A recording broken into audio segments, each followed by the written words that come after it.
మాజీ vice chairman Linganna గారు, మీ పద్మశాలి ముద్దుబిడ్డ శివనన్న గారు మరియు మిగతా నాయకులందరికీ రవిగౌడ్ గారు అని కౌన్సిలర్ మాజీ కౌన్సిలర్ అందరికీ కూడా పేరు పేరున నమస్కారాలు తెలియజేస్తూ,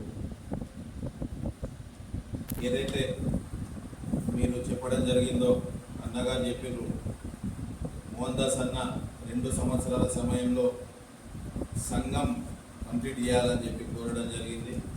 నేను మీకు వాగ్దానం చేస్తున్నా, సంవత్సర కాలంలోనే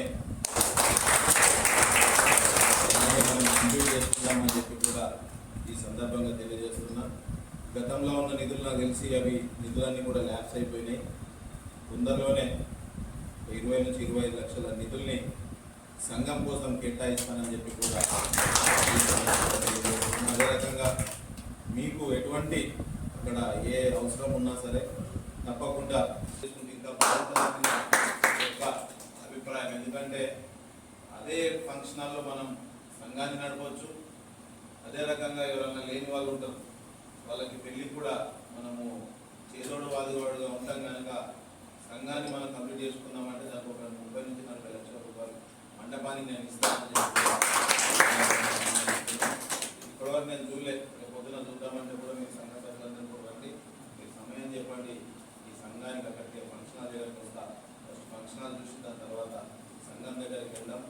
ఈ 2 కంప్లీట్ చేసే బాధ్యత నాది.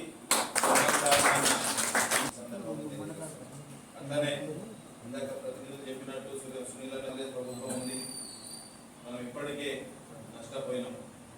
ఎందుకంటే ఎక్కడన్నా గెలిచిన ఎమ్మెల్యే ఉంటే వారికి 10 రూపాయల నిధులు వస్తే ఓడిపోయిన ఎమ్మెల్యే దగ్గర 5 రూపాయల నిధులు వస్తుంది. అలా ఓడిపోయిన ఎమ్మెల్యే అంటే ఎక్కడైతే కాంగ్రెస్ ఎమ్మెల్యే లేడో అక్కడ సగానికి మనకు నిధులు వస్తుంది. మనకున్న మంచి మంత్రులతో కానీ ముఖ్యమంత్రి గారితో ఉన్న సాన్నిధ్యంతో మనం చాలా వరకు నిధులు తీసుకురావడం జరిగింది.